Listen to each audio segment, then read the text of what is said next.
tested positive with COVID-19. So he commented on my comments that like he's been watching the show, he's enjoying. So this is all about. So thank you very much for accepting this. So how's South Africa doing? How's the situation in South Africa now? Yeah, first of all, happy Ramadan. It's obviously a really special time to you guys. South Africa is similar to I think Bangladesh in the way that we've got a lot of people struggling that doesn't have food. A lot of the economy is struggling because South Africa is in full lockdown for about 2 months. It was on full lockdown, which meant you had to stay in your house the whole day, and you could only go and buy food one person in the car. So the economy is really struggling, and now they've lifted it from level 5 to level 4. So they've started opening up to some businesses, but it's more the businesses that export to other countries. So there's still a lot of businesses in South Africa that are struggling, and therefore a lot of workers don't have work at the moment, so they don't have any income. So they're really struggling to. There's a lot of hungry people in South Africa. So I've really made it a mission myself, similar to what you're doing. You're spreading the love and making people feel positive. Just trying to use my platform that I have and trying to help people. So it's really rewarding for me. We're feeding a lot of people, which is great because the people need it out there. Yeah, that's great. That's great. I think it's very difficult, especially with a country like us. We have 160 million population, and then we cannot afford to go complete lockdown because we have daily earners. So there are a lot of poor people who earn daily in some part of the business to make sure the poor people survive. Because end of the day, if you go to complete lockdown, there will be less affected through Corona or COVID-19. More through hunger. So I think the situation is kind of same as you said, that you have to open some parts to look after the poor people. And I think in Bangladesh a lot of, even with the Bangladesh Cricket Board, have been looking after the players. Recently they're giving some help to 1,600 players, which is quite good. It's a tough time for everyone. Yeah, the same in South Africa. I mean, there's a lot of South Africa is about 70-80% is a big population of people that rely on small work like that to get them through their lives. So the fact that that's not there for us as a country now, there's a lot of people really, really struggling for food. So like you're saying, I mean, I think we as a country are also, and I know the President of South Africa is doing a talk tonight where he's going to hopefully let the ban go 1 level down or 2 levels down, because our economy, there's so many businesses closing. So this thing is hugely impacting people's lives. So unfortunately, it's hard on a lot of people. And for us cricketers as well, like you're saying now, we're in a position where we are still getting some money getting paid through our salaries, so we're very fortunate to help in any way that we can. But obviously for players like myself, we are missing out on the IPL, which is a big part of our calendar year in terms of sport. Yeah, that's true. So we move to this part to the other part. We need to give something to the people here, especially they don't meet you quite often and they want to know what happens inside. We see on the field what you do and what you wanted to know how you're keeping your fitness nowadays. I think I'm quite lucky that I'm very blessed with some good genes. So my parents were good athletes, so I am lucky in one aspect. But two, I'm very disciplined in training. So I do really enjoy doing little bits all the time. I don't do nothing and then do a lot. I do a little workout every day. I'm luckily just before the lockdown started, I got some gym equipment and put it into my garage. So I was joking the other day. I said, now that all of our players are in lockdown, when they come out of this, everyone must have six packs because you don't have anything else to do. True.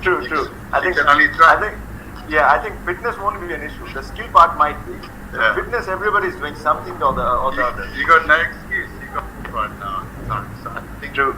I don't know how you feel, but I think a big thing for sportsmen, but also for all of the people out there, the biggest challenge this is producing is mentally. How are we dealing with it? How are we getting through this?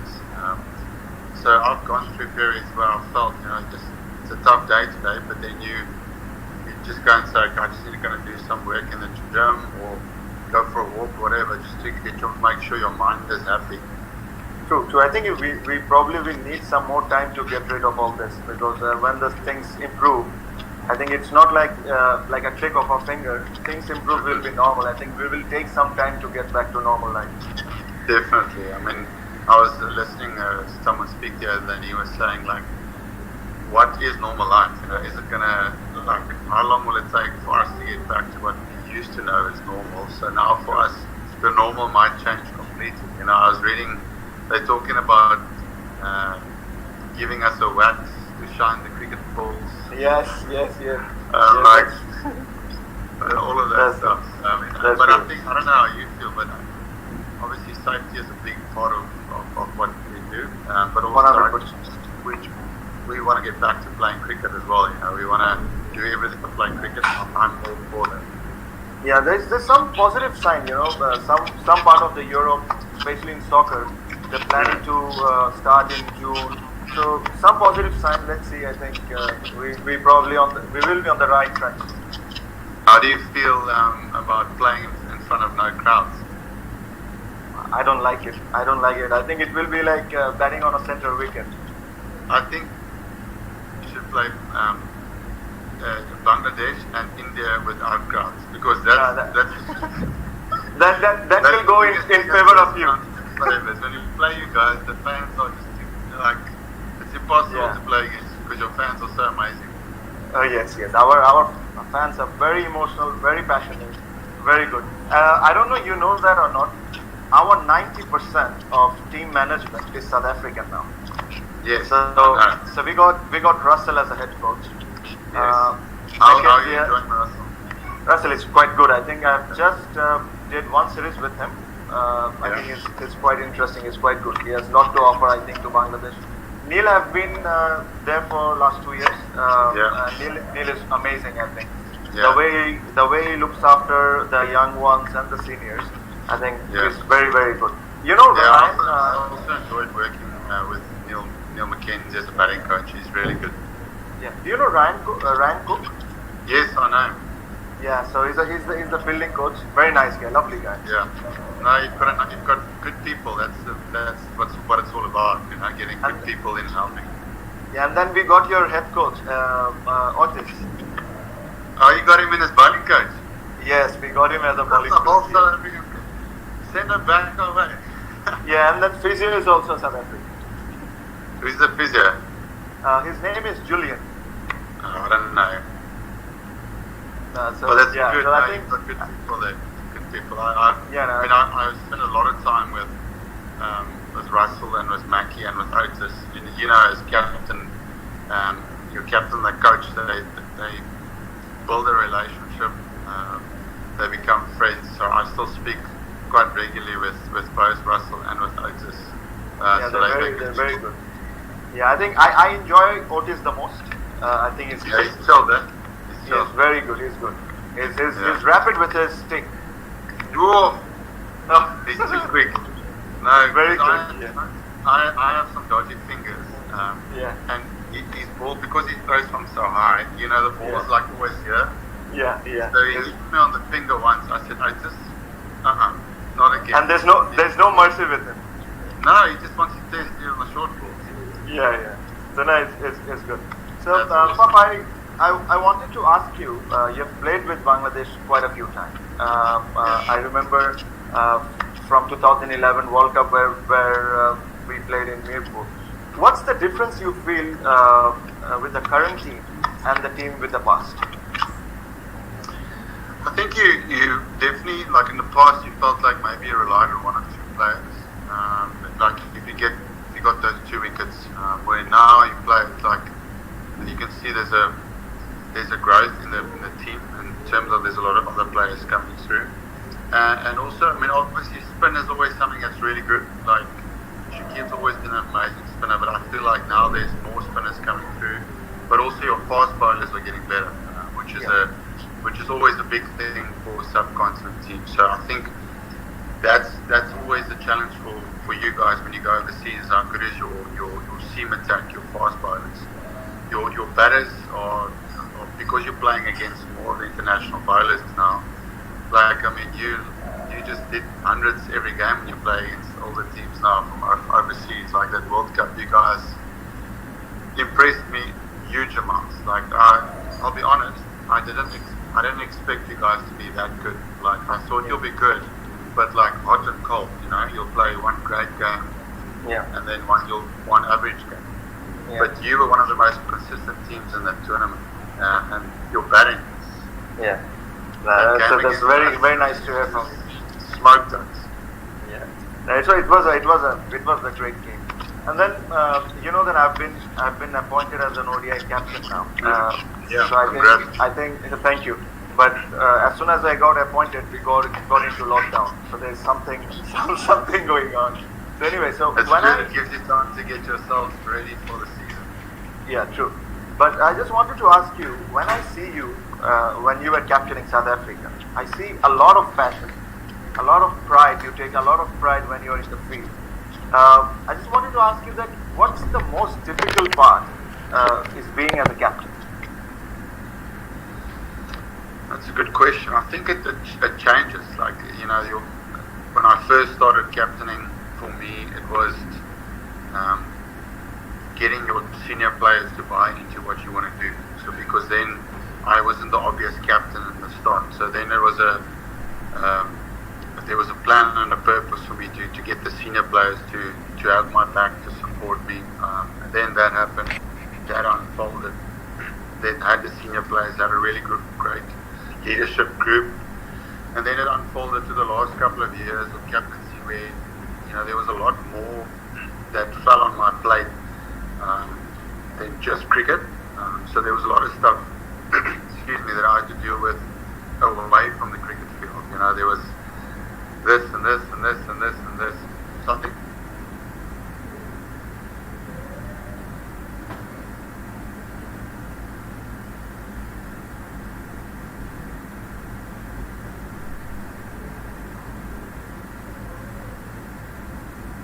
Team spaces. Honestly, I speak to people how safe they feel being open to me. So those things were really close to me. So as long as I felt comfortable in an environment where I could do that, I was very happy. But the last year it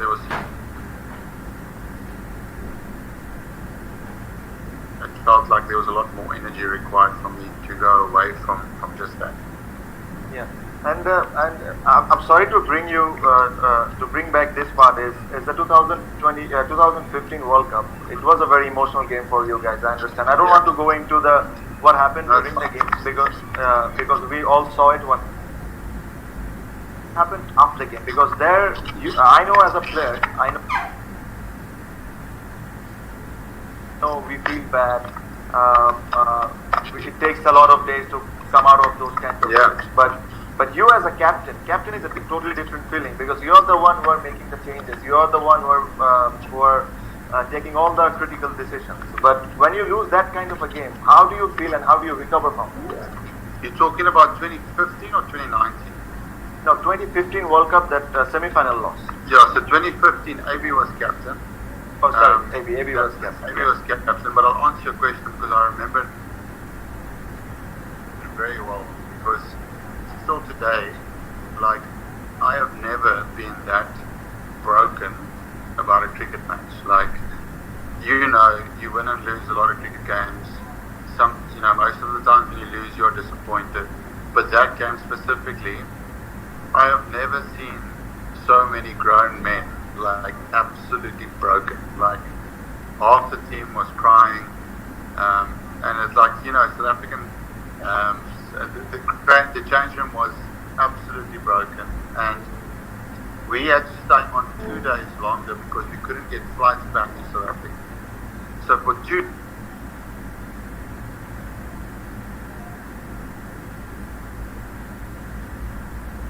days, like whenever you'll see a teammate and you're like, let's go for lunch or go for dinner, we'll be sitting like this at the dinner table. Like, no one's speaking. Everyone's just like, and then I went to the room going to the IPL, and I didn't feel like playing cricket. Like, I was so heartbroken inside because, we felt like we were there. We were so close, and we played well, and we had a good team. And that was going to be our time. Yeah. So about 2 weeks later, then slowly, you get back into the things, and competitive cricket starts picking up again, and then slowly but surely you start moving on. Yeah. Yeah. You see, you see a lot of Asian team crying on the field. I've seen it. I've seen our team when we lost a very close game in Asia Cup final. A lot of players cried. And then I've seen with Sri Lanka, India, and as well, but I don't see it with South Africans. So it was a moment where we got all shocked. I said, AB was crying. I remember. Morne was crying. Yeah. I think everyone was like, it was a shock for us. Yeah.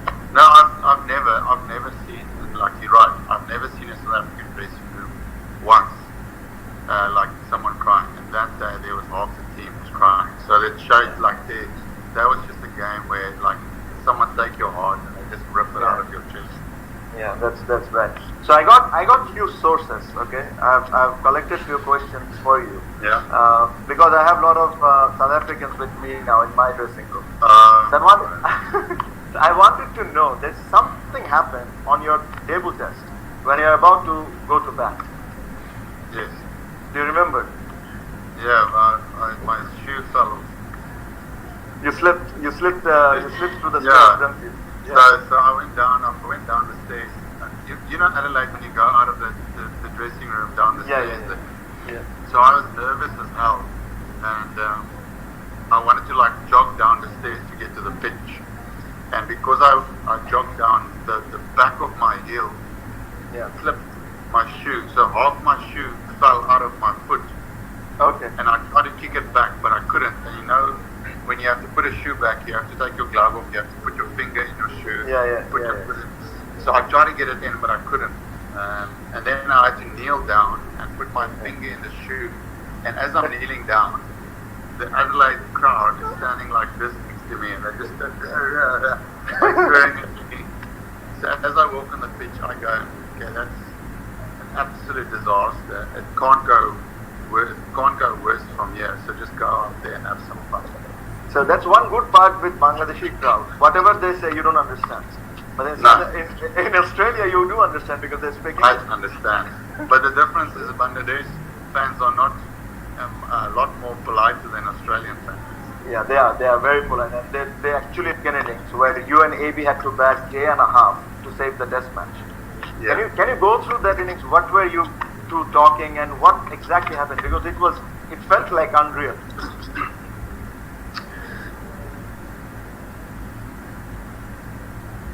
Like, still to this day, I can't really describe it in a way, because before that, the longest I would have batted in my whole career would have been, like 220 balls or something like that when you score 100. It was never like a long innings, just a normal 100. And that innings was like, I don't know, 400 balls or something. It was crazy. 445. Yeah, so it was just meant to be for me that day. But yeah, I remember like we batted out 2 sessions on the 4th day, and then as a team you like think there's not really a chance, but we'll just give it our best. There's a lot of time left in the game, so I just made a decision. I'm going to block everything. I'm going to leave every ball. I'm not going to play a shot. I remember AB blocking like full tosses. He was on one of like 60 he scored balls, 30 of 300 some balls or something. Yeah, he was like super like, but that's good because both in our heads we were clear. We were going to do as little as possible to play a risky shot. because we just wanted to. And then at about tea time, day 5, I was really tired because then I've been batting for a while. And I came off the field and I remember AB telling me that, I know you're tired, but there's a lot of people watching in South Africa now that's with you, so don't. And it was my debut test, so something like that really inspires me because you're actually thinking then I'm batting for a lot of people, not just myself. And then it got quite stressed at the back end because I was batting with the tail enders, but an incredible test to be a part of, to bat for that long. And then I remember Peter Siddle was same as me. He was trying his everything, like he was bowling, and he was so tired he couldn't bowl anymore. But he still kept trying. He would bowl a ball and he'd be like standing in the middle of the pitch and then walk back. It was a great so I think kind of a similar test matches we played once. I think it's one of my favorite test matches. Where we were playing Pakistan and in Khulna, one of the cities. I think you have not been to Khulna in Bangladesh. No. So we were trailing by almost 280 or close to 300 runs, and still day and a half to go. And Mushi, Mushfiq, he got injured. So Imrul Khan, have you know Imrul? Yeah. So Imrul Kais had to keep almost 160 overs. Sure. And then in 10 minutes he has to come back and bat open innings with me. Okay. No, right. Trust me, we had a record partnership, which is still the highest second innings record in the world now, which was 312. We had a partnership, and Imrul went on scoring 150, and we actually managed to draw that test match. It was like the best test match I ever played in. Yeah, it's crazy. People don't understand like how special it is when you draw a test match, like when you have to grind it out, because you don't get a lot of those test matches anymore. A lot of test matches finish on even day 3 sometimes now. So it's like day 3 and day 4. It doesn't go all the way anymore. So when it does, it's worth watching. Yeah, it's a great feeling. So I've told you this before, Bob, that I'm a big Chennai fan, and the last time when you lost in the finals, I think I came up to you and I said I felt really, really bad, and it really hurt. So I just wanted to know about Chennai. You have been there for almost 10 years, I believe. Yeah. And something about MS, how he handles the things, how he captains the team, what he is all about. So if you can share something about him and Chennai. Yeah, sure. I mean, I'm very lucky to I started my journey there at CSK because I've really learned a lot, especially from a leadership point of view. Like, I'm a big believer in learning from other people as a captain, but then finding your own style and using your own way to get it across. So it's really authentic and you don't copy someone else's style. So I was really in my first 2 years just trying to learn as much as possible from Stephen Fleming and Dhoni, because both of them are great captains. And it was amazing for me to see how different MS was as a captain. Like everything we know about captaincy, like you think a captain must necessarily speak all the time in team meetings and lead stuff. That's certainly what I thought. But MS he's completely different. He doesn't believe a lot in team meetings.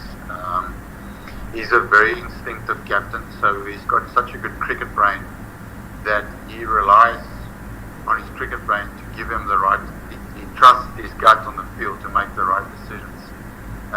Obviously, he's a guy that's extremely calm. I haven't played with a guy who I've seen as a better finisher than him, purely on the ability that he knows when to go and when not to go. Like, it's just remarkable to sit on the side of the field and I watch him bat and I go, he's going a bit slow here, like he's not good. And then it's just pure MS Dhoni fashion, would just hit one big over of 20 runs and he'll go back into his bubble and he'll just timing and boom, he goes again. He's got a feeling on the game. I think that's biggest strength. He just knows his own game very well, and he's also the ability to read other players, what they want to do, where they're trying to hit the ball, what they're thinking. He uses that to make really, really good instinctive decisions on the field. Yeah, I think when those kind of situation comes, the whole world is in one side. They think, oh, you need to go now. Where MS Dhoni thinks exactly the opposite, and he drags the game and somehow wins it. So it's unbelievable. And it's crazy because if someone else who tries to do it like him will not do it. No, they can't do it.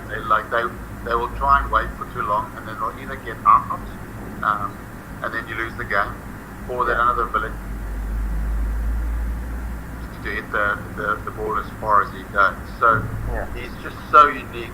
Like, he times it so late, and then he'll go one or two big overs, and he doesn't have a problem in finishing it in the last over.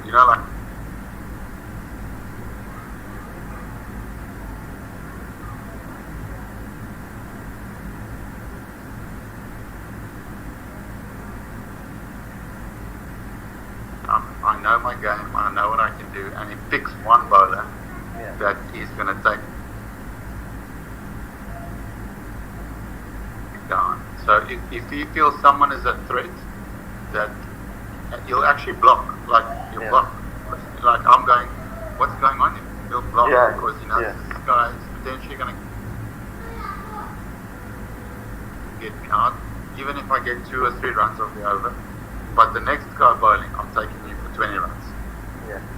It's amazing. It's amazing, and I love watching Chennai. I love watching you. You know that. And I need to talk to you about little bit about BPL. Have you had a chance of watching BPL any of the games? We don't see it live here in South Africa. So I've just followed it on Cricket Info.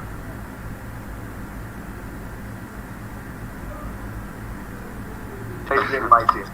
You know that I've told you before that I'm deaf.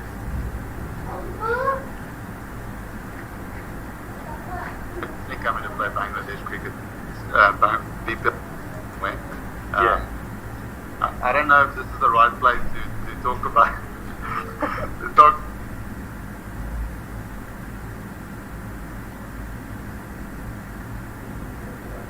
about that now. But I am. No, but people will love you, I'm sure. Yeah, I'm sure. I'm sure you will enjoy. I think it's a fantastic tournament, and you'll enjoy. We're almost.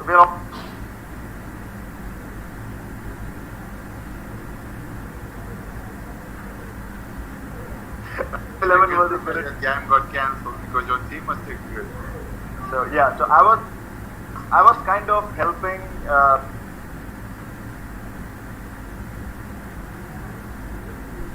to build the team.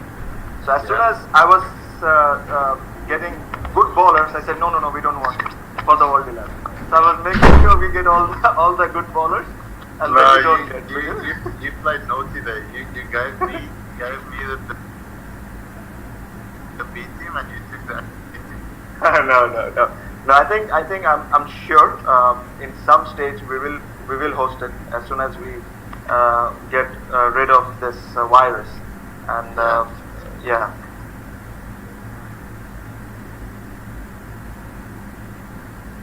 Anyways, it was lovely talking. Great initiative. That, you told me that, and I'm interested. It is.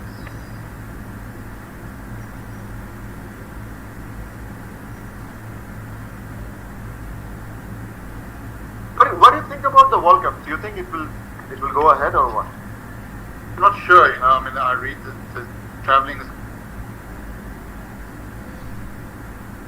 going to be an issue for a lot of countries for a long time. They're talking about even maybe December, January, like then, because even if obviously Australia is not as affected like other countries, like to get people in from Bangladesh, South Africa, India, places where there's maybe a bit more danger to the virus. It's obviously a health risk to them. But maybe by then you can, like you said earlier, you can actually go in before the tournament, 2 weeks, isolation, everyone spend the tournament there, and then do 2 weeks afterwards we also do isolation. But I don't know when South Africa will open their travelling again, because we obviously can't go and play if we can't fly there, unless we go like in the old days when people got on boats. Yeah, true. Travel the world.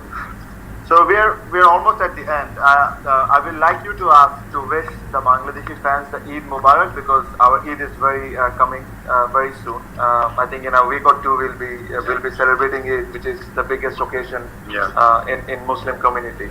So are you should I repeat, or do you know how to? No. It's Eid Mubarak. I know. I'm also religious, so I understand the importance of it. So to the Bangladesh people, thank you for having me tonight with Tamim. He's a great man. I've got a lot of respect for him. Happy Eid Mubarak to everyone there. I hope you are safe with your families. That's the most important time. I hope that you're blessed and that we will all get through this